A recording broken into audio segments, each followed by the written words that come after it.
Señor les bendiga, mis amados hermanos. Estamos agradecidos con el Señor por la oportunidad que nos da a través de estas plataformas para poder prepararnos y equiparnos para servirle en la casa de Él. Es así como en esta oportunidad, como Escuela de Mayordomía de nuestra Iglesia de Cristo Benecer, estudiaremos la enseñanza número 9. Mire qué avanzados estamos, ya casi en la recta final para poder culminar y graduarnos para servir al Rey. Esta enseñanza número 9 lleva por nombre Cultura de Templo. Aprenderemos a la luz de la palabra cómo conducirnos en la casa del Señor. Pero déjeme explicarles 6 puntos que estudiaremos en esta oportunidad. Punto número 1, ¿qué es cultura de templo? Número 2, ¿qué templos podemos estudiar en el Antiguo Pacto y en el Nuevo Pacto? Número 3, ¿quiénes son los comisionados para servir en la casa del Señor? Número 4, ¿qué templos nosotros tenemos que cuidar, usted y yo? ¿Solo la casa donde me congrego o hay otro templo que yo tengo que cuidar? Y número 5, vamos a aprender cómo conducirnos en la casa de Dios. Y número 6, para cerrar el último punto, la conducta que usted y yo debemos tener, pero es una conducta que agrada a Dios. Así que vamos a comenzar con el punto número 1. ¿Qué es cultura de templo? Para definir cultura de templo es importante que conozcamos qué es cultura. Si usted busca la palabra cultura en un diccionario estudiantil o en un diccionario bíblico, encontraremos que es la suma total integrada de rasgos de comportamiento aprendidos que caracterizan a los miembros de una sociedad, de un país o de una nación. Es decir, que son comportamientos que usted y yo podemos aprender. En todas las esferas donde nos desarrollemos existen patrones de conducta o normas a seguir. Por ejemplo, en su trabajo hay patrones de conducta que la empresa misma le da a usted para que usted los cumpla. En su universidad, en su colegio, en la casa misma hay reglas con nuestros hijos para poder desarrollarse en perfecto orden. Y la iglesia no sería la excepción, dado de que la formamos toda una familia, la familia de Cristo, y es necesario que nosotros tengamos un comportamiento adecuado, el cual tenemos que aprender a medida pasa el tiempo y pasan los años en el lugar donde nosotros nos congregamos.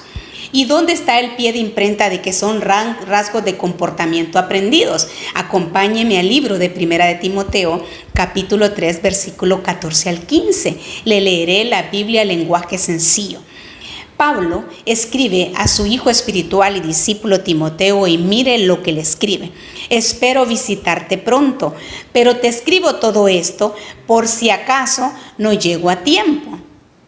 Así sabrás cómo debemos comportarnos, mire, los que pertenecemos a la iglesia, que es la familia del Dios vivo. Al inicio vimos la definición de cultura y vimos que eran rasgos de comportamiento aprendidos. Ahora Pablo en 1 de Timoteo 3, 14 al 15, le está enseñando a él que es necesario aprender y saber cómo comportarnos. ¿Dónde?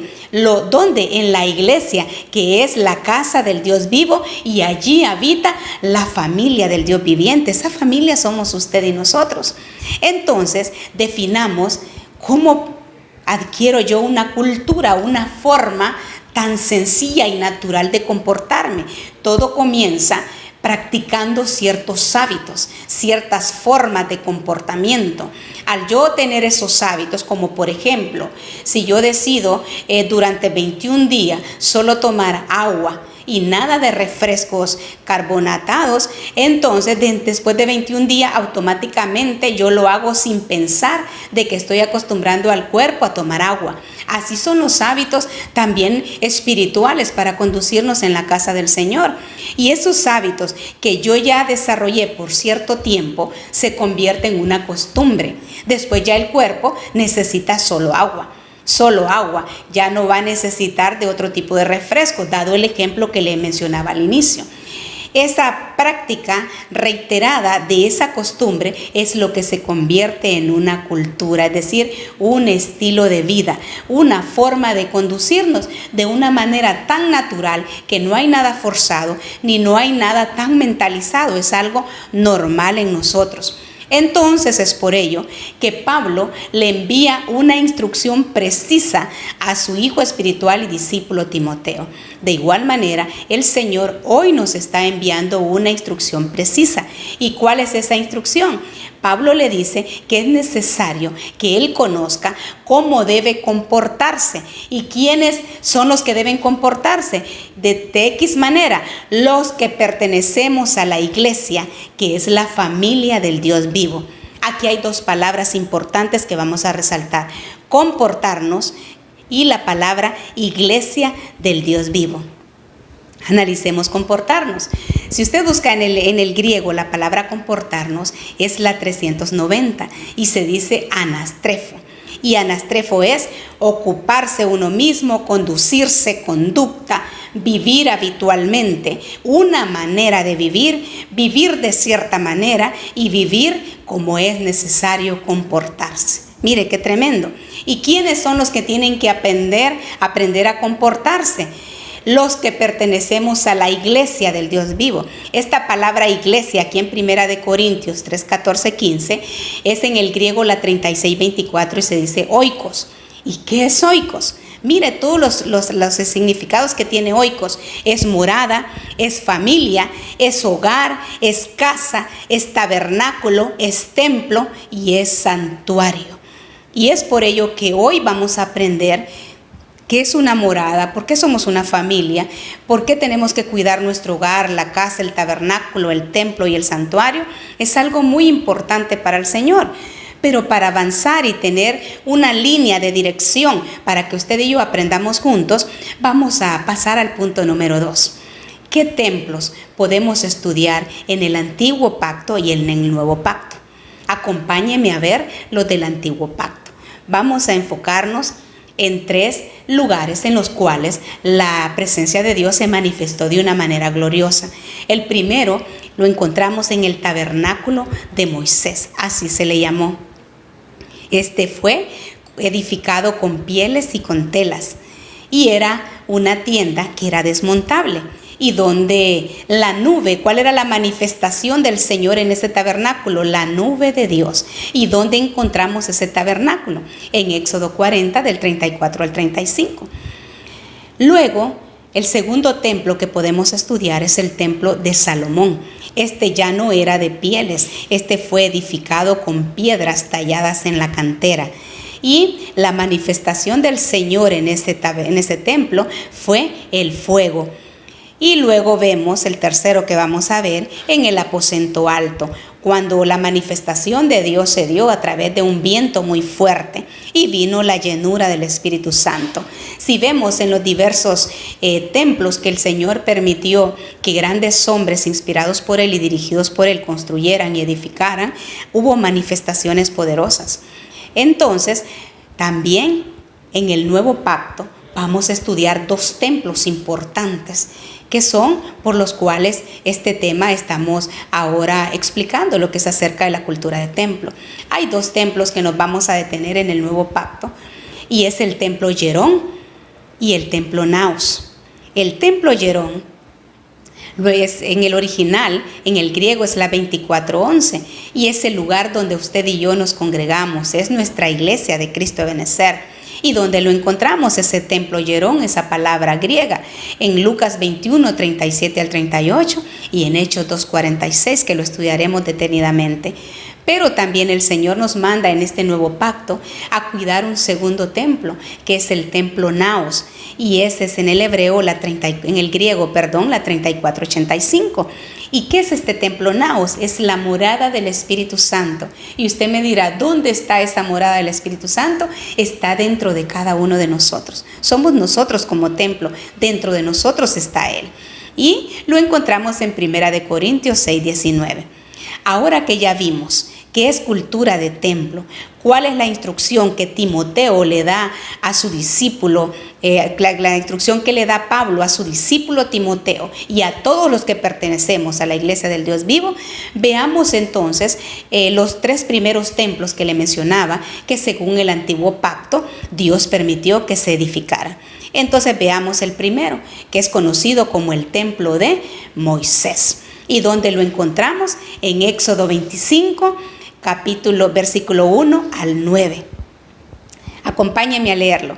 Y habló el Señor a Moisés diciendo: di a los hijos de Israel que tomen una ofrenda para mí, de todo aquel cuyo corazón le mueva a hacerlo, tomaréis ofrenda. Usted lo puede seguir leyendo. Veamos versículo 8. Y que hagan un santuario para mí, para que yo habite entre ellos. Mire qué hermoso. El Señor le habla a Moisés y le da instrucciones precisas, que le dé un mensaje a los hijos de Israel para que ellos den una ofrenda, pero que lo hagan de todo lo que en su corazón les mueve a hacerlo. ¿Y para qué era esta ofrenda? Para hacer un santuario para el Señor, porque Él quería habitar en medio de ellos. Entonces, en Éxodo 25, ¿cuál fue el deseo del Señor? Tener un templo, un tabernáculo. ¿Para qué? Para habitar en Él y para tener comunión con su pueblo. El Señor siempre ha tenido a bien el poder comunicarse con los suyos. Y es aquí en el desierto, en la travesía del pueblo de Israel de Egipto a Canaán, donde Dios le da instrucciones a Moisés para edificar un tabernáculo. Este tabernáculo era una tienda desmontable, se armaba y se desarmaba conforme ellos iban avanzando hacia el lugar de su promesa, que era Canaán. Este tabernáculo constaba de 3 partes. La primera, en la entrada, el atrio. Luego le seguía el lugar santo. Y el tercer lugar era el lugar santísimo. Allí se posaba la nube de Dios en señal de la presencia de Él. ¿Quiénes podían ingresar a estos 3 niveles o lugares de este tabernáculo? Al atrio podían accesar todo el pueblo. No había ninguna restricción. Pero del lugar santo en adelante, sí ya había un esquema establecido de quienes podían entrar, ingresar y permanecer en él, así como hacer labores sacerdotales en ellos. En el lugar santo, los sacerdotes, solo ellos podrían permanecer y hacer sus labores de servicio en dicho lugar. Y en el lugar santísimo, el sumo sacerdote. Solo existía un sumo sacerdote que ingresaba una vez al año a hacer expiación por los pecados del pueblo. Entonces, mire qué hermoso. Entonces vemos que como existía un lugar santo, y allí le decía que solo los sacerdotes podían ingresar, entonces, ¿quiénes eran los comisionados para servir en el tabernáculo de Moisés? Dios realmente está en control de todo y escogió o instituyó una tribu para que se encargara de ese servicio. ¿Y esta tribu qué tribu es? Veámosla bien. Recordemos, para hacer un pie de imprenta de esto, que la Biblia nos habla de Abraham, Isaac y Jacob. Usted lo conoce bien. Jacob, su nombre le fue cambiado por el nombre de Israel. Ya como Israel, él tuvo 12 hijos. Cada uno de esos hijos de Israel forman cada una de las 12 tribus. Dentro de esas tribus, Dios escogió a una para servir en el tabernáculo de reunión.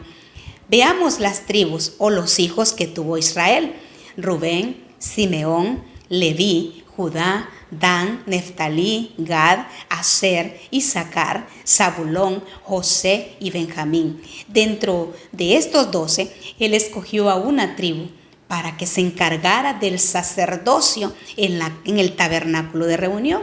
Esa tribu es la tribu de Leví. Ellos son los sacerdotes instituidos por el Señor para servir en su casa.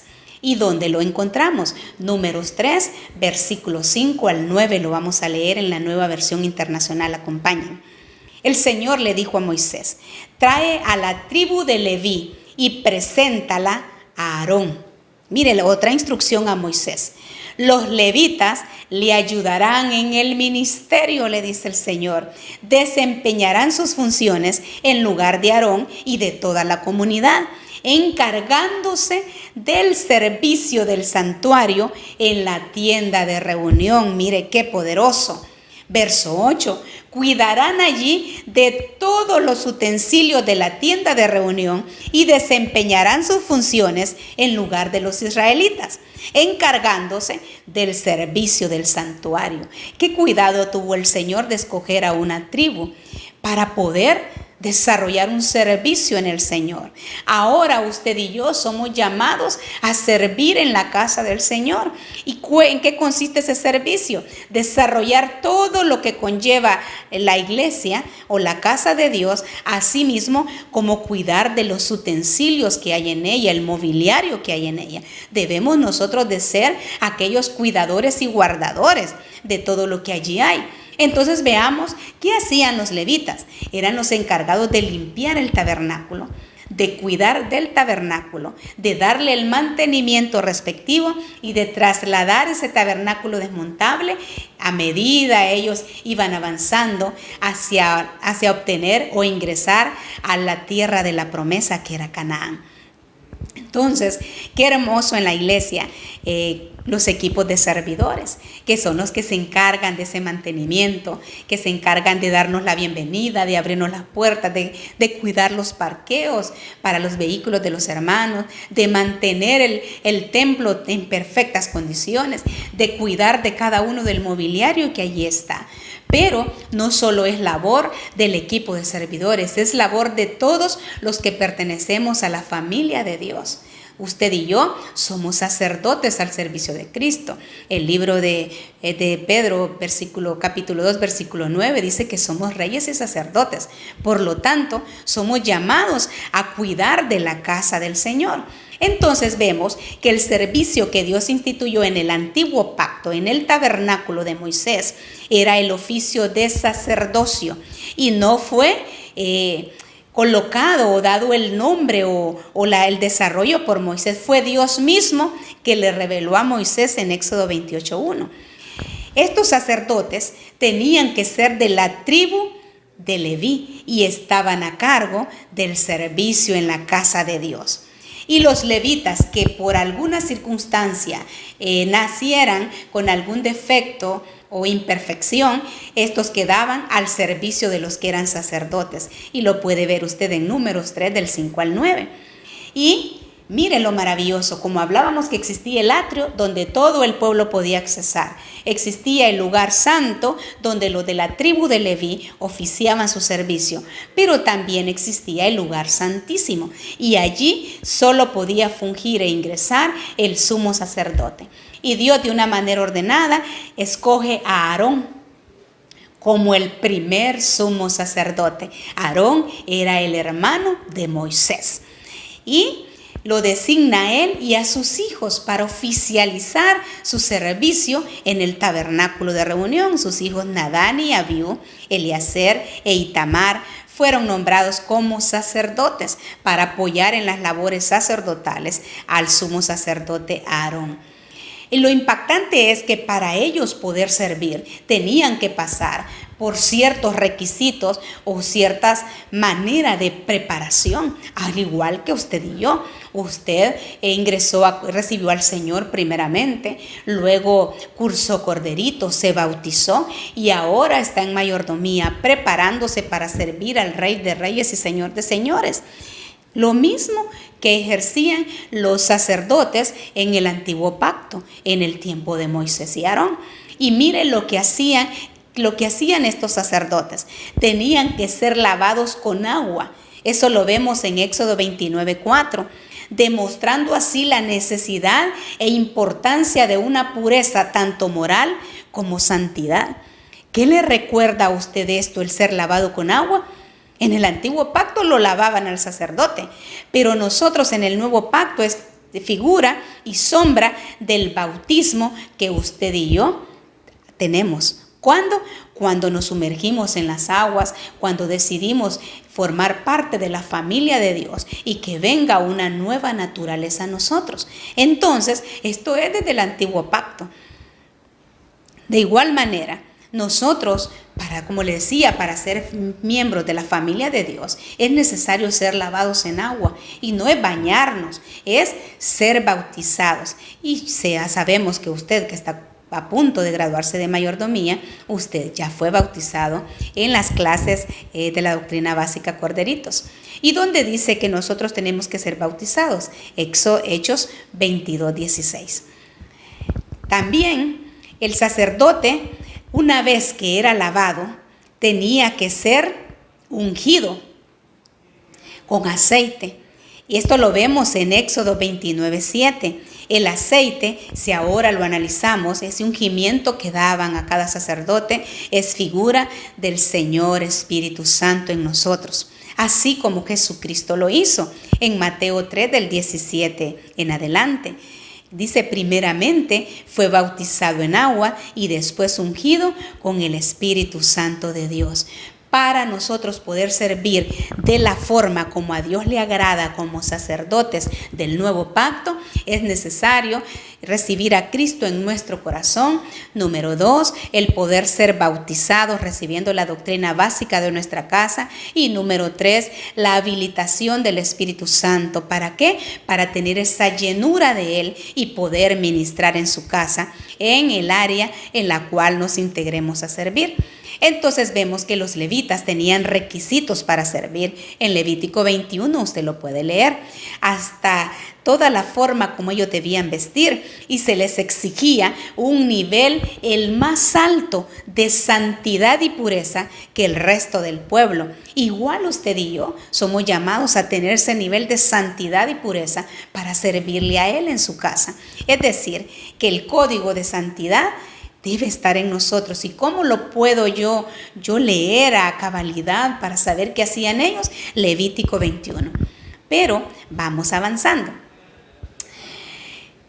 Vemos entonces que los antiguos sacerdotes tenían que cumplir una serie de requisitos, pero solo mencionaremos 2 que las escrituras enfatizan. Hay muchos, pero por cuestión de tiempo vamos a mencionar 2.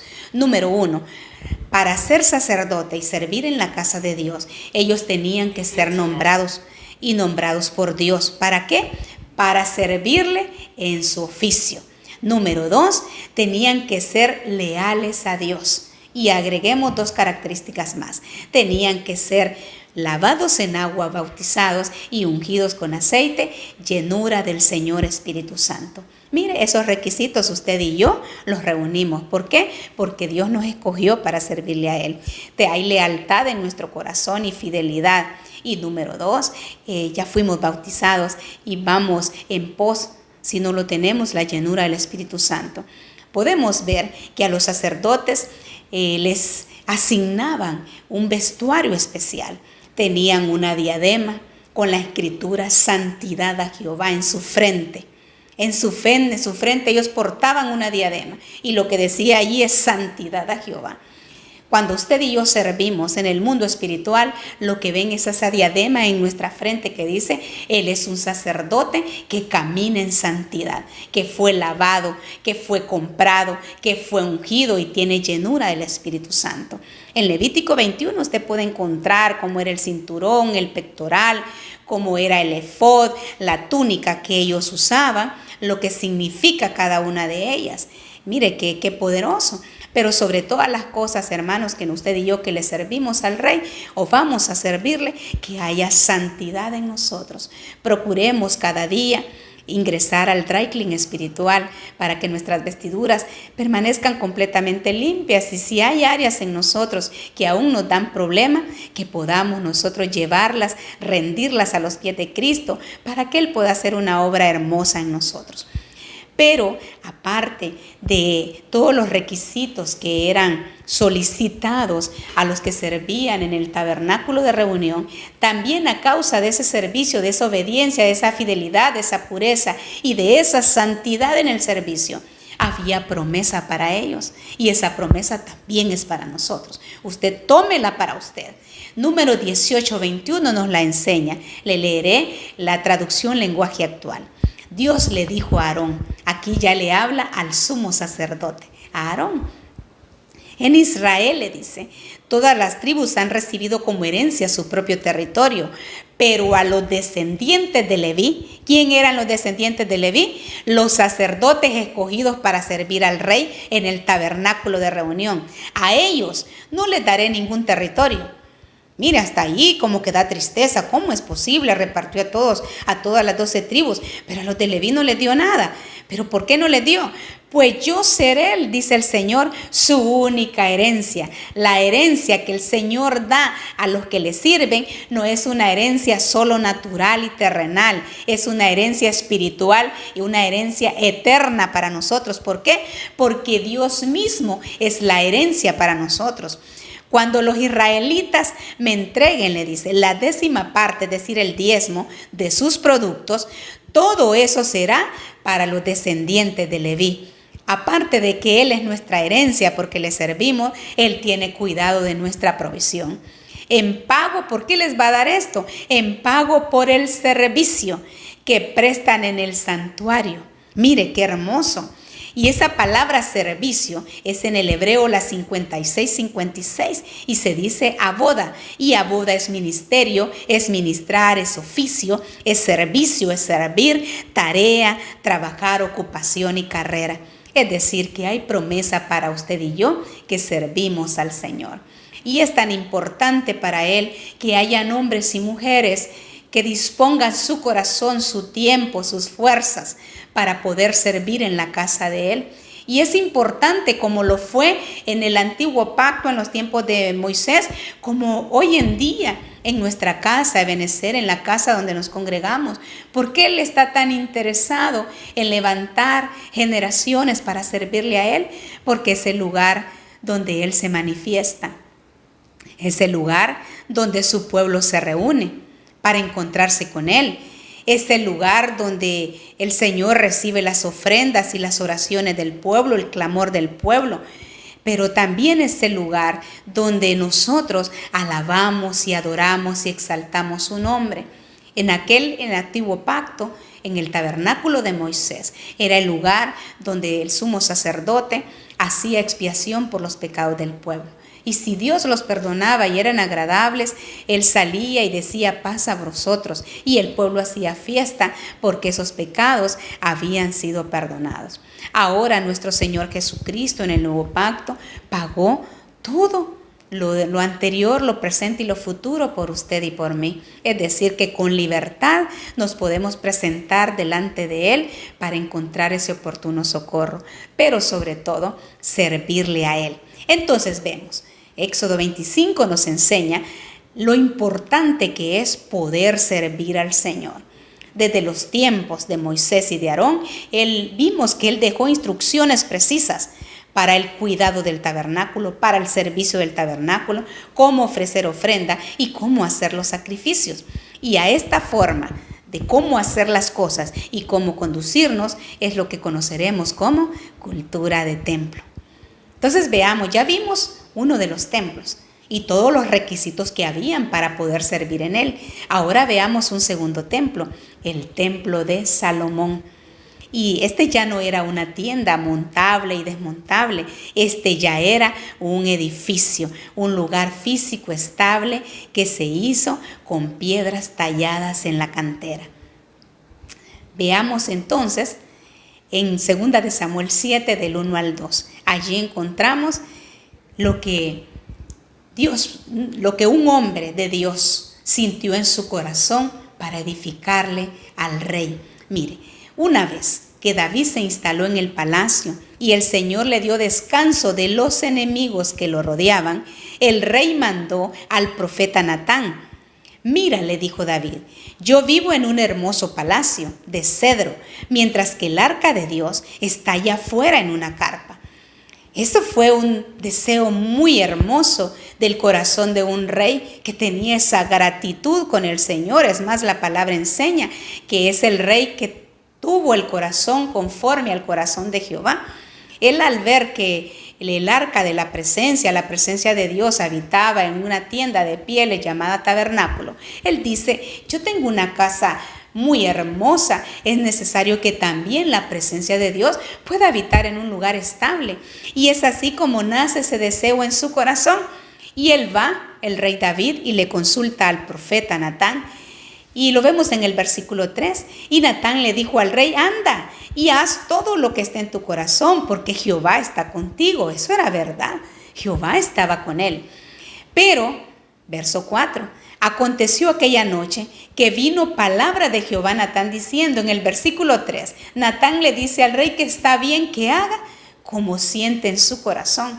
Pero una vez Natán se va a su casa, Dios le visita y le habla. Veamos en el versículo 5 que le dice, ve y di a mi siervo David, así ha dicho Jehová, tú me has de edificar casa en la que yo more. Segunda de Samuel 7 del 3 al 5. Mire qué tremendo. Le está diciendo, ¿será que tú me vas a edificar casa a mí? Pero me imagino yo que David comprendió y entendió que no era la persona adecuada, no porque no reunía las condiciones, sino porque esta forma, esta respuesta, pregunta y esta respuesta nos da a nosotros una gran lección. Y es una lección maravillosa, porque es lo que nos muestra que lo que nuestros padres hicieron, nuestros hijos lo van a perpetuar de una manera dimensionada. David eliminó todos los enemigos y sintió en su corazón edificar casa a Dios. Y Dios, es más, en su misericordia le revela los planes, pero le dice que no sería él quien construiría la casa al Señor, sería uno de sus descendientes. Así que como padres tenemos promesa, los que hemos servido al Señor de una manera entregada, obediente y fiel, tenemos la garantía que nuestros hijos harán cosas mayores. Y mire el versículo 12, le dice, cuando llegue a tu fin, David, yo estableceré a uno de tus descendientes y lo confirmaré en el reino. Él me construirá un templo y yo afirmaré su reino para siempre. A los levitas en el templo de Moisés les dice que él será su herencia a causa de su servicio. Y a Moisés y a David, a causa de su fidelidad en el reino, le dice que uno de sus descendientes edificará esa casa y que lo afirmará en el reino para siempre. Es decir, le da una promesa real. Mire qué hermoso, qué maravilloso es el Señor. Y es así como uno de los descendientes de David le construye templo al Señor. Ya no era un tabernáculo, una tienda desmontable, era un templo. ¿Y quién fue ese descendiente? Su hijo Salomón. ¿Y qué significa Salomón en el original? Shalom. ¿Y qué es Shalom? Paz. Es decir, que en medio de la paz, tanto en nuestro alrededor como nuestra paz interna, usted y yo somos llamados a edificar lo mejor y lo más maravilloso para el Señor. Pero vimos en el tabernáculo que lo que se movió fue la nube, lo hablábamos al inicio. Ahora veamos qué fue lo que sucedió en el templo de Salomón. Segunda de Crónicas 7 del 1 al 3, nueva traducción viviente, le leeré. Cuando Salomón terminó de orar, cayó fuego del cielo que consumió los sacrificios y las ofrendas quemadas, y la gloriosa presencia del Señor llenó el templo. Los sacerdotes no podían entrar en el templo del Señor porque la gloriosa presencia lo llenaba. Cuando todos los israelitas vieron que el fuego descendía y que la gloriosa presencia del Señor llenaba el templo, cayeron postrados rostro en tierra, adoraron y alabaron al Señor declarando, Él es bueno, su fiel amor perdura para siempre. Mire, en el templo de Salomón era la nube, en el templo de Moisés, era la nube, en el templo de Salomón era el fuego de Dios, un fuego que descendió. Los sacerdotes cayeron postrados, adoraron y alabaron. Esa tiene que ser la razón por la cual usted y yo vayamos a la casa de Dios, a adorarle, alabarle y exaltar su nombre. Y dice que ellos declararon, Él es bueno, su fiel amor perdura para siempre. Usted puede declararle al Señor que Él es bueno, que Él es fiel y que su amor perdura para siempre. Y esta palabra declarar, si usted la busca en el original, es en el hebreo 30-34 y se dice yadá. Y yadá es alabar, es declarar, es exaltar, es glorificar, es dar acción de gracias. Esa tiene que ser nuestra actitud cuando nosotros lleguemos a nuestra iglesia, a nuestra casa de Benecer. ¿Por qué? Porque ahí se mueve la gloria de Dios, que es el Kabod de Dios. Y ese Kabod es honra, es majestad, es poder, es riqueza y es gloria. Así que seamos una generación enseñada para adorar al Rey, alabarle y exaltarle, que eso salga de nuestros labios cuando nos congreguemos. Entonces vayamos resumiendo. En los tiempos de Moisés en el desierto se edificó un tabernáculo y la nube posaba en ella. En los tiempos de Salomón, en Jerusalén, se edifica un templo y allí lo que cae es fuego del cielo. La gloriosa presencia de Dios inunda y los sacerdotes caen postrados, alabando y exaltando al Señor. Una tercera manifestación del poder de Dios en un lugar edificado lo podemos ver en los tiempos de Jesús. Acompáñenme a Hechos 2, del 1 al 4. Cuando llegó el día de Pentecostés estaban todos juntos en el mismo lugar. De repente vino del cielo un ruido como el de una violenta ráfaga de viento y llenó toda la casa donde estaban reunidos. Verso 3. Se les aparecieron entonces unas lenguas como de fuego que se repartieron y se posaron sobre cada uno de ellos. Verso 4. Y todos fueron llenos del Espíritu Santo y comenzaron a hablar en diferentes lenguas según el Espíritu les concedía expresarse. Mire, estaban todos juntos. Esto nos habla del poder del acuerdo, el tener un mismo sentir y un mismo propósito cuando nos reunimos a exaltar y alabar el nombre de Dios. Y estaban en un mismo lugar. Esto nos habla de unidad. ¿Y dónde estaban? En el aposento alto. ¿Y qué vino? Una ráfaga de viento que llenó la casa. Esa palabra casa es con la que iniciamos al principio cuando le leía el libro de Timoteo, y es la palabra oikos, que es casa, que es aposento y que es familia. Vinieron lenguas de fuego y todos fueron llenos del Espíritu Santo. Y esta palabra llenos en el original es en el griego pletzo, y pletzo es empapar, llenar completamente, llenar hasta el tope. Esa tiene que ser nuestra búsqueda. Una vez que estamos ya sirviendo al Rey, procurar esa llenura del Espíritu Santo para servirle a Él. ¿Y dónde ocurrió todo esto? En el aposento alto. Entonces ya vimos el antiguo pacto. Ahora pasemos ya para ir avanzando lo que sucedió en el nuevo pacto. ¿Qué templos son los que tenemos que cuidar? Se lo mencionaba al inicio, son dos templos, el Hierón y el Naos. El Hierón, acompáñeme a verlo, lo vemos en 1 de Timoteo 3:15, donde Pablo le dice a Timoteo que él tiene que aprender a conducirse en la casa del Dios vivo. Esa palabra casa es la 24:11 y se dice Hierón, que es el lugar donde usted y yo nos congregamos. Es la casa que hemos edificado con mucho amor para que todo su pueblo se pueda reunir. Así como los levitas fueron llamados a cuidar de la casa de Dios, nosotros como miembros del cuerpo de Cristo somos llamados a cuidar del templo Hierón, pero también a cuidar de nosotros mismos. ¿Y cómo lo vamos a cuidar? Cuando nosotros nos congreguemos. Acompáñenme a Hechos 2:46. A diario, dice, acudían al templo. Esa palabra templo es la 24:11, Hierón, el edificio construido. Acudían con constancia y en íntima armonía en familia. Partían el pan y compartían juntos el alimento con sencillez y alegría sinceras. Dice que a diario acudían al templo con constancia y en íntima armonía. ¿Por qué en íntima armonía? Porque lo estudiamos al inicio, somos la familia del Dios vivo. Así que como los levitas, usted y yo somos llamados a cuidar de la casa de Dios y como miembros del cuerpo de Cristo a congregarnos. Entonces veamos número 1. Cuando nos congregamos, ¿cómo vamos a cuidar de la casa del Señor? Cuando nos congregamos con la actitud correcta. Acompáñenme a Salmo 27:4, como lo decía el rey David. Una cosa he demandado a Jehová y esta buscaré, que esté yo en la casa de Jehová todos los días de mi vida, para contemplar la hermosura de Jehová y para inquirir en su santo templo. Ese tiene que ser nuestro deseo y nuestro anhelo.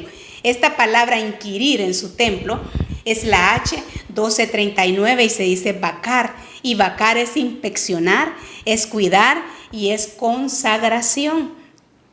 Es decir, que cuando buscamos congregarnos permanentemente para buscar la presencia del Señor, viene una consagración a nuestra vida. ¿Por qué?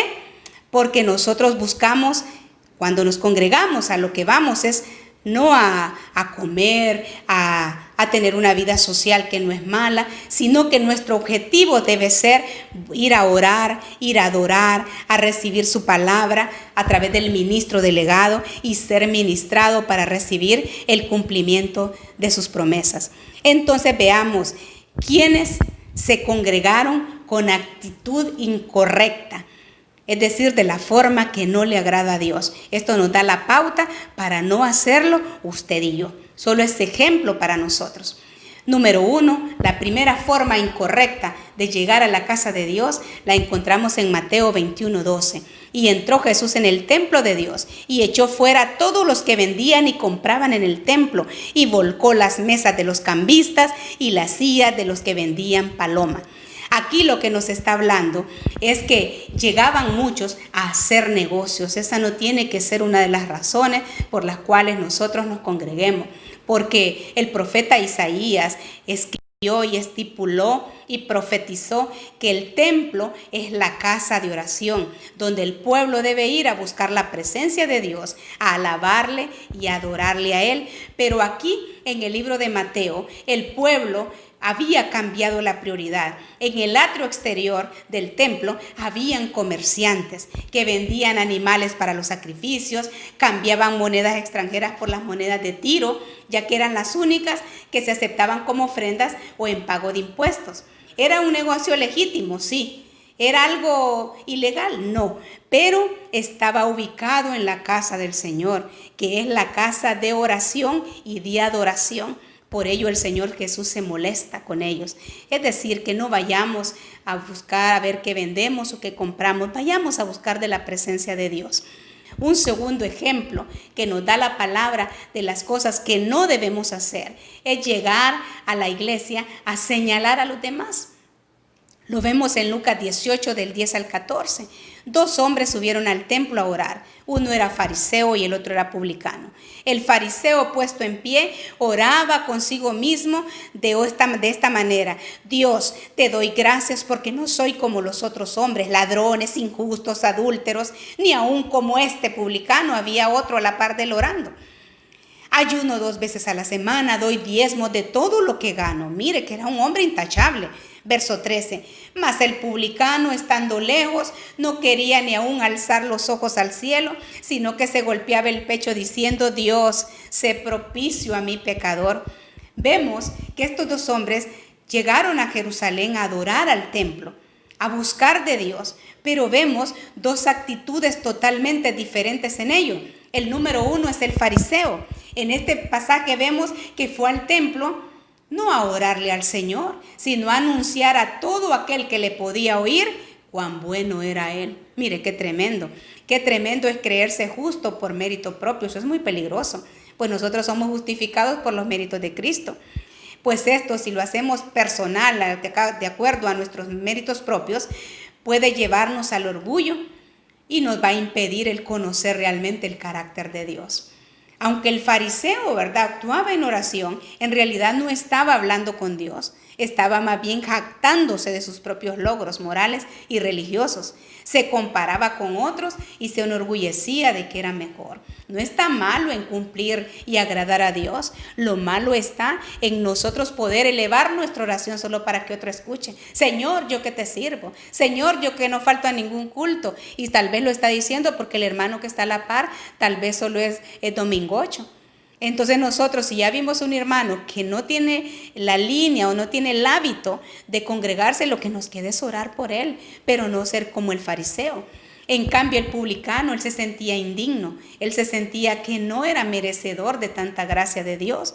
¿Y por qué se sentía así? Porque el publicano era una persona que se dedicaba a cobrar los impuestos para los romanos. Él no es que cobraba directamente los impuestos, sino que él pagaba por el pueblo los impuestos y luego llegaba a cobrarles a ellos. Y ellos tenían que darle una porción adicional por haberle hecho, como quien dice, ese favor. Y esa porción adicional que recibía es la que no le daba paz delante de Dios.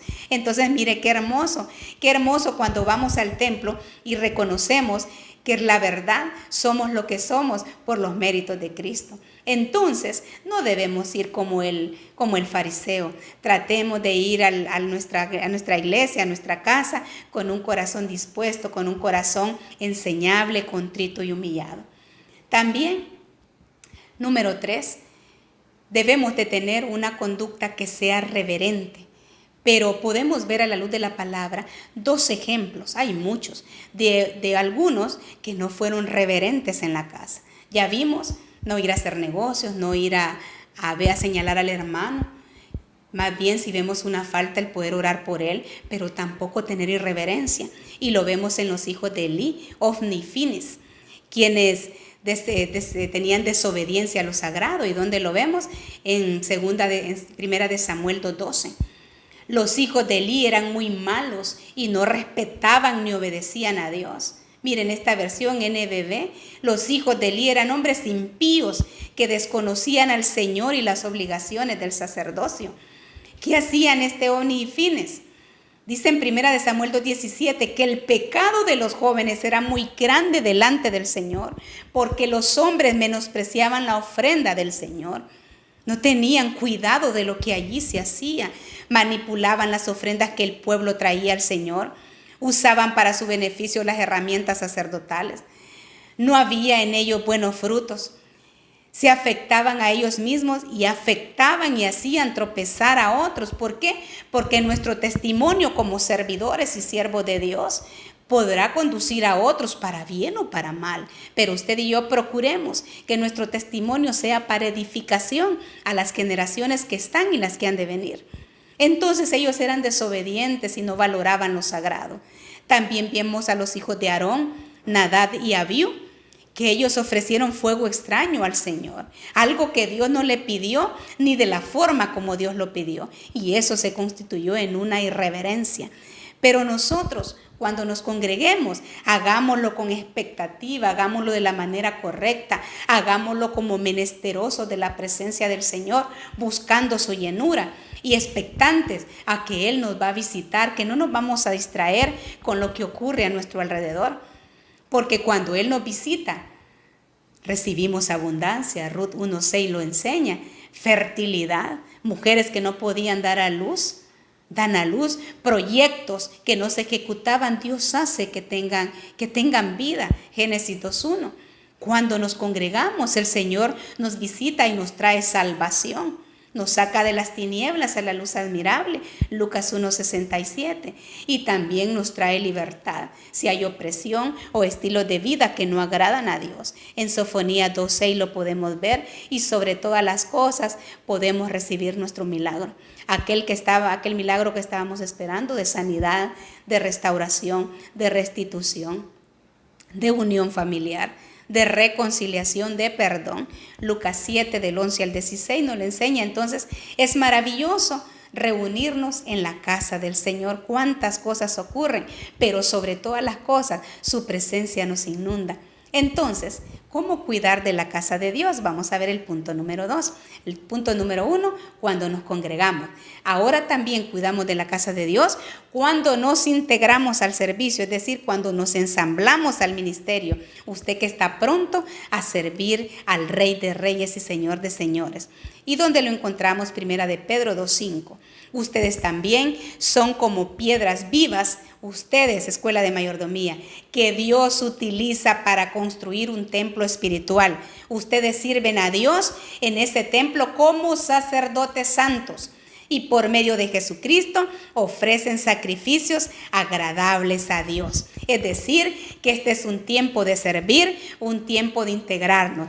Tal vez hay muchas piedras sueltas. Allí puede ver usted en su pantalla, a una piedra yo le puse el nombre Telma, Mario, Pedro. Usted póngale el nombre a esa piedrita que es usted. Pero esa piedrita tiene que estar ensamblada. Miren la imagen que aparece allí. Ya ensamblada, ya tiene los nombres de cada uno de nosotros, pero forma parte ya de una edificación, de una pared. Ahí está ensamblada la piedra de Telma, Pedro, Mario, Gerardo, Miriam, Ricardo, Luis, Nolvia, Carol, Abel, Fernando, Daniela. Usted póngale su nombre a esa piedra, pero que no se quede en una piedra suelta, sino que se ensamble el ministerio para que forme parte de una columna ministerial, de un sostenimiento para la obra de Cristo. Entonces ya vimos lo importante que es cuidar de la casa de Dios cuando nos congregamos y cuando nos integramos. Pero también es importante cuidar el templo número 2 que vimos al inicio, según el nuevo pacto. Y ese es el templo naos, que es usted y que soy yo, que en el griego es la 3485. Y la encontramos en el libro de Pedro que leíamos. ¿Por qué? Porque nosotros somos esas piedras vivas, listas para ser ensambladas, listas para ser edificadas, pero esas piedras vivas tienen que ser cuidadas, esas piedras vivas tienen que ser transformadas. Hay que cuidar este edificio que Dios construyó, porque dentro de nosotros habita algo tan glorioso, que es la presencia del Señor Espíritu Santo.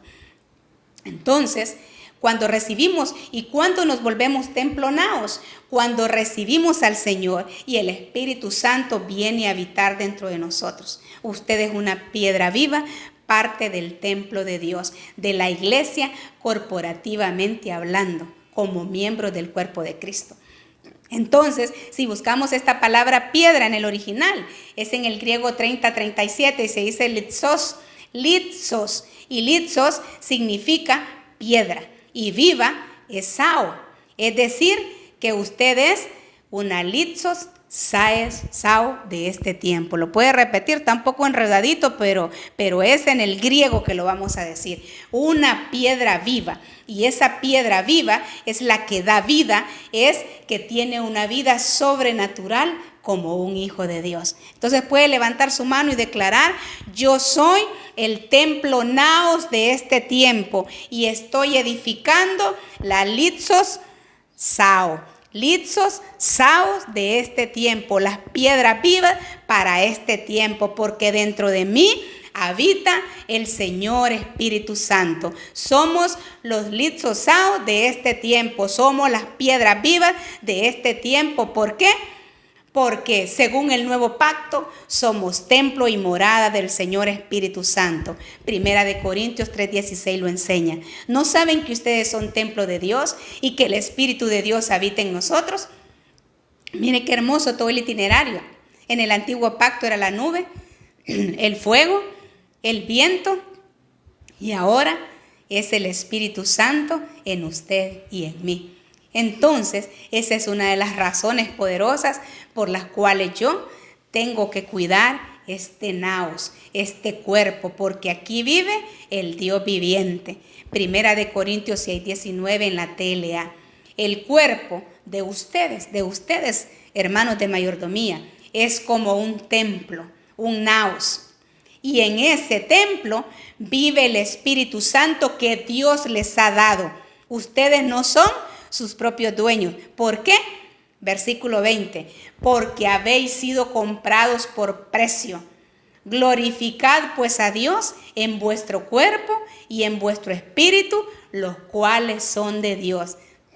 Si nuestro cuerpo y nuestro espíritu le pertenecen a Dios, es responsabilidad de nosotros cuidar.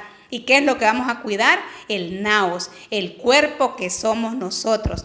Entonces, resumiendo, como hijos de Dios, como piedras vivas, somos llamados a congregarnos, a ensamblarnos, a cuidar el templo Yerón, que es nuestra casa de Benecer, la casa que hemos edificado para alabar y exaltar al Rey de Reyes y Señor de Señores, congregándonos y sirviéndonos, cuidando de todo lo santo que allí existe, de todos los utensilios, de todo el mobiliario que conlleva nuestra casa. Pero también somos responsables de cuidar un segundo templo, el templo naos, que es donde habita el Señor Espíritu Santo en nosotros como miembros del cuerpo de Cristo. Entonces, vemos que toda nuestra conducta, toda nuestra cultura debe ser enfocada en tener reverencia en la casa de Dios. Entonces usted me preguntará, ¿cómo debemos conducirnos en la casa de Dios? Ya vamos finalizando. Número 1, con reverencia, reconociendo quién está en el templo. Y en el templo está el Señor, la presencia de Dios. Número 2, conducirnos con revelación. ¿Y qué es esto? Expectantes de todo lo que recibiremos, según Lucas 2:27. Guardar silencio. ¿Qué es esto? Teniendo la actitud correcta, no ir a ver las redes sociales en el celular, a platicar con el hermano, cómo quedó la miniserie, qué películas están estrenando en Netflix. Eso lo puede hacer al entrar a la salida. Pero una vez esté en el santuario, usted tenga la actitud correcta, guarde silencio para que sea Dios el que le hable a su vida, tal como lo enseña Habacuc 2:20. ¿Y por qué tengo que conducirme correctamente? Para escuchar la voz de Dios. Y una vez la escuche, a materializarla en mi vida. Eso es tener obediencia. Romanos 10:17. ¿Cómo me conduzco en la casa de Dios? Adorando al Señor, evitando todo distractor. Yo voy a alabarle y adorarle y escuchar la palabra profética y la palabra que el ministro me va a dar. Salmo 5:7. No salir bruscamente una vez terminó el mensaje, esperar la administración final que siempre el ministro de Dios imparte a nuestra vida. ¿Para qué? Para recibir como Ana ese sello del Espíritu Santo y tener el cumplimiento de lo que Dios durante tanto tiempo no nos ha entregado. Y posiblemente al final Él pueda tener misericordia y nos lo pueda entregar. Primera de Samuel 1:17 nos lo enseña. ¿Cómo me conduzco agradando a Dios? Congregándome continuamente, como lo enseñaba el rey David en Salmo 27:4, ya que Él nos espera siempre en cada culto en nuestra casa. Y para ir cerrando, ¿cómo debo conducirme en la casa del Señor? Número 8, sirviendo en su casa, ensamblándonos al ministerio como piedras vivas, según Primera de Pedro 2:9.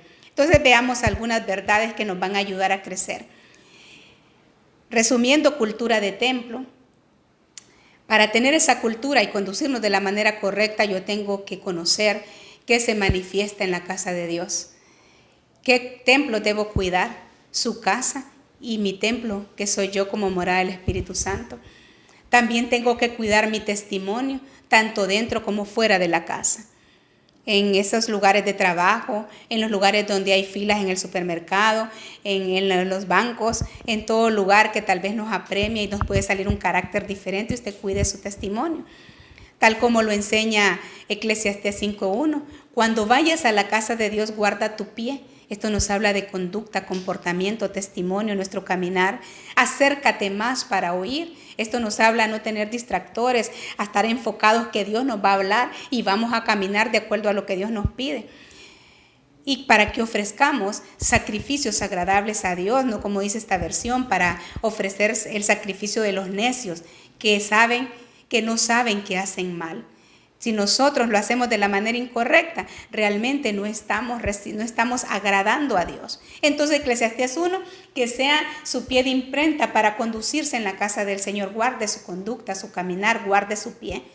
Acérquese, tenga expectativa de que Dios le va a hablar y que sea ese oído Shamá activado en usted para obedecer y sobre todas las cosas, agrade a Dios en la forma como usted vive, camina y se conduzca.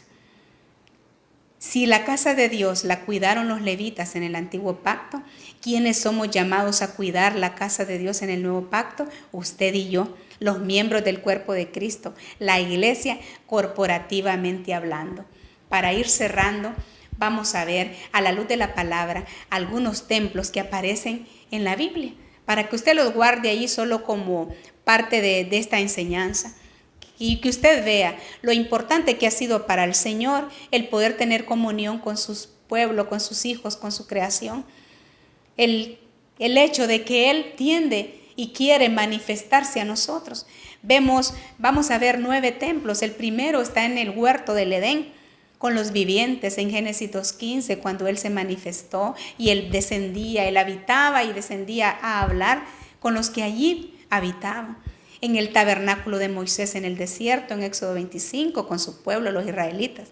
En el templo de Salomón, cuando le dio los planos a David y edificó su hijo Salomón en Primera de Reyes 6. Vemos el cuarto templo, el templo de Zorobabel, que lo reconstruyó Esdras y Nehemías, y lo encontramos en Ageo 2. Un quinto templo, el templo de Herodes, en los tiempos de Jesús, en Mateo 2.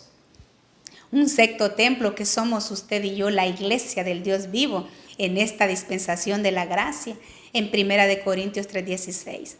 Y templos que van a aparecer dentro de algunos años antes de la venida del Señor. El templo tribulacionario en Apocalipsis 11, el templo milenial después del Armagedón en Ezequiel 40 y el templo eterno después del milenio en Apocalipsis 21. Es decir, que estamos diseñados para habitar en templos y ahora en esta dispensación de la gracia, para que esa presencia de Dios habite en nuestro ser interior, habite en este cuerpo naos, en este templo naos. Por eso tenemos que cuidarlo, tenemos que nutrirlo, alimentarlo, conducirnos de la manera correcta para que Él nos guíe, para que Él nos llene y esa llenura del Espíritu la logremos reflejar en todo lo que realicemos, tanto dentro como fuera del templo. Es decir, que una vez formados y equipados, procuremos ensamblarnos al ministerio. Como le decía al inicio, ya no ser una piedra con un nombre, sino una pared, una columna edificada que lleva todos nuestros nombres.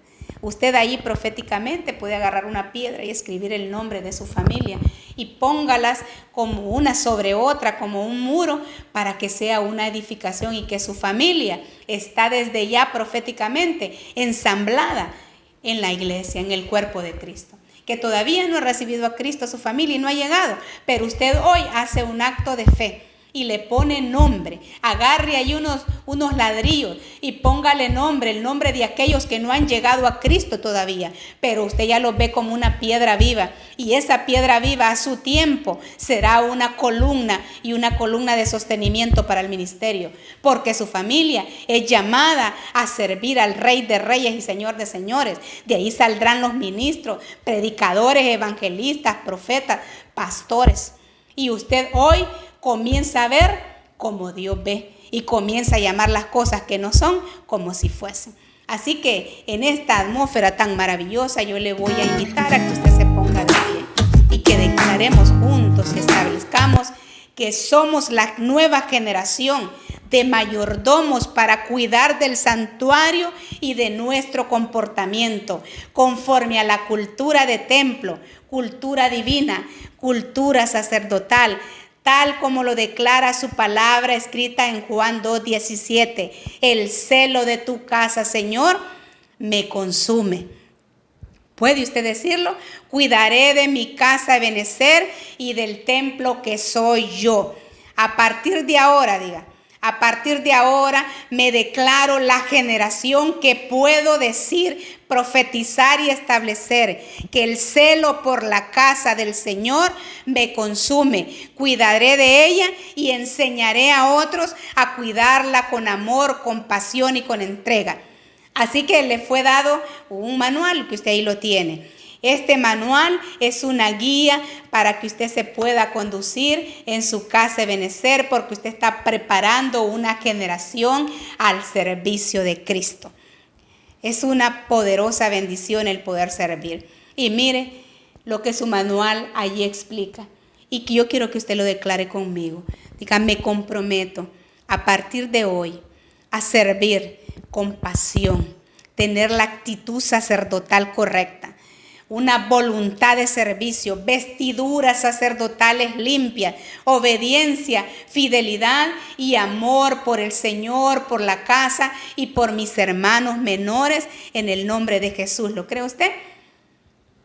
Ahora levante su manual y dígale, Señor, me comprometo a cuidar de tu casa, pero también me comprometo y responsabilizo a cuidar de este templo. Yo soy el naos de este tiempo, morada y habitación del Espíritu Santo. Quiero agradarte en todo tiempo y en todo lugar para tu gloria y para tu honra. Camine a partir de hoy agradando a Dios.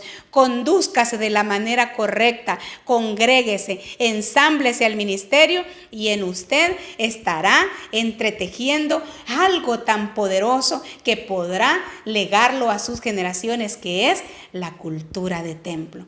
Cómo conducirme en la casa del Señor y cómo cuidar de esta casa que es mi cuerpo, que es el naos, para que la presencia del Espíritu Santo no solo habite, sino que me conduzca, me desarrolle y haya llenura de su Santo Espíritu en mí. Que Dios me lo bendiga y sobre todas las cosas que se desarrolle como la familia del Dios viviente al servicio de Cristo.